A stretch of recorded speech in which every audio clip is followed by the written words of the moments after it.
De Sumeria tengo poco que decir, más allá de que es la cuna de la astrología. Casi toda la astrología viene de allí, o por lo menos la astrología más antigua hasta donde me consta, porque hay. A eso quería llegar, precisamente porque esos sumerios precisamente le dieron una importancia absoluta a los astros, a los planetas, a todo. Es que la parte interesante de la astrología es, si bien nace en muchas culturas de manera más o menos paralela, o como mínimo la oficialidad tiene que reconocer que los sumerios no se conocieron, yo que sé, con los chinos o con los hindúes y tal, todos llegan a conclusiones muy similares sobre el significado astrológico de los diferentes cuerpos celestes. Es decir, Venus, por ejemplo, todos lo interpretan igual. Marte, todos lo interpretan igual. Todos dicen que Marte es el de la guerra, nunca dicen que Marte es el del amor. Ninguno. O sea, si la astrología no funciona un carajo, ¿por qué los chinos, los hindúes, los mayas, los aztecas, absolutamente todos te llegan al mismo significado? Digo, pues algo han tenido que ver para que esas mitologías ¿Y tú crees coincidan. que ha habido una interacción entre ellas? Yo creo que no. O sea, no ha habido una interacción, simplemente que a la hora de descargar esos códigos, a la hora de entender, a la hora de interpretar, a la hora de ver la correlación, me es igual si es a un nivel científico o has llegado a través de una revelación espiritual, me da igual cómo haya llegado, te ha llegado la misma información.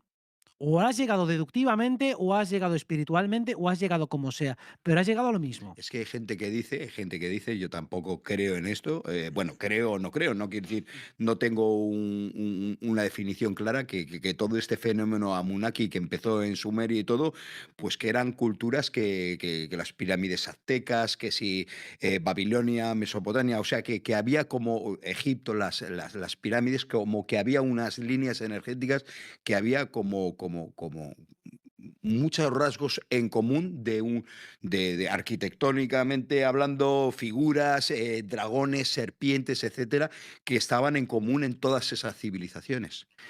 Es que claro, a ver, supongo que habéis tocado alguna vez el tema de, o quizás de Alexander Fomenko, el matemático historiador que empezó a sospechar que había una parte importante de la historia que había sido completamente adulterada, hasta el punto de que tal vez habían hasta agregado más de 1000 años A a la eso historia. quería ir. Vale.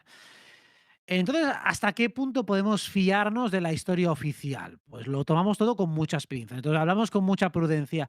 ¿Podría ser que todo estuviera adulterado, que todo eso pasara hace mucho menos tiempo, que es posible perfectamente, que realmente se conocían las culturas? Puede ser. Yo tampoco me atrevo a afirmar una cosa o la otra. No me atrevo a pronunciarme al respecto. Puede ser o que todos beban de la misma fuente espiritual, o que hubiera mensajeros que están por todas partes del mundo y van conectando unos con otros. Yo me inclino más porque los chamanes o la gente que estaba más conectada, todos descargaban la misma información, y al igual que hay un inconsciente colectivo y de una manera sincrónica y simultánea muchas personas se les ocurren las mismas ideas en el mismo momento, eso es el punto ese de sincronicidad. Yo creo que también eso es lo que pasaba en las culturas antiguas sin necesidad de que hubiera una proximidad geográfica o un intercambio físico entre ellos. Y claro, lo que hemos dicho, la historia está adulterada. O sea, para mí que está adulterada, no sé hasta cuándo, ni cómo, ni en qué punto, no he llegado a este nivel de detalle porque no es mi tema, pero claro, no me puedo fiar de las dataciones oficiales. ¿Se podían conocer? Hay quien dice que vienen todos de la Atlántida, que todos beben de allí y que Platón había leído cosas de la Atlántida, que las sociedades secretas pitagóricas llevan el conocimiento por aquí y luego lo trasladaron a la India y esa. Puede ser, yo que sé, hay 1000 versiones al respecto.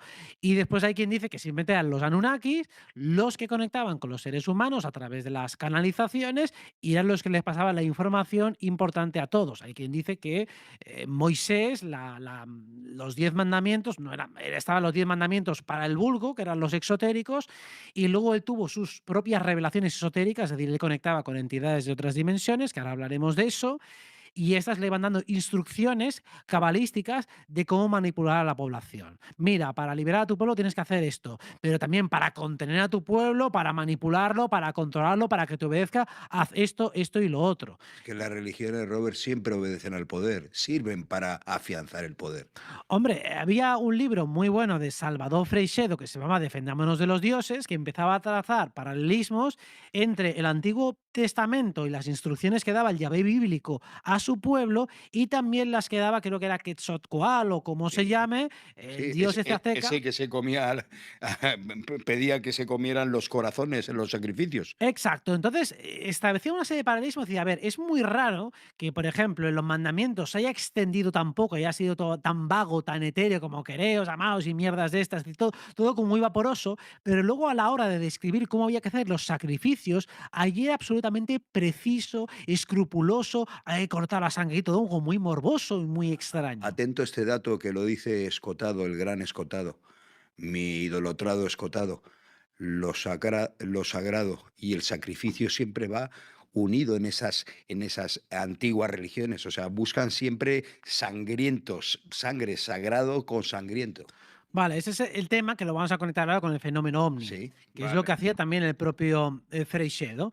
Dice, bien, Mm, dentro de las tablillas cuneiformes de los antiguos, siempre hay unos relatos que parece que describen objetos en el cielo, que son los que nosotros podemos ver ahora mismo como fenómeno ovni. ¿Pueden ser entidades que están en otro plano? Yo apuesto a que sí, que en un momento dado se densifican, aparecen, no van a ser normalmente captadas por los radares porque no son o no llegan a ser objetos físicos, y es como el equivalente, uniéndolo al principio de la charla cuando hablábamos de la pineal, digo, bueno, cuando nosotros activamos mucho la pineal, podemos empezar a ver objetos que los demás no ven porque no lo estamos viendo con el ojo físico. Vamos a hacerlo al revés. ¿Puede haber un objeto que está al otro lado que gane tanta densidad que aunque tú tengas poco desarrollado la pineal puedas llegar a verlo? Eso es el fenómeno ovni.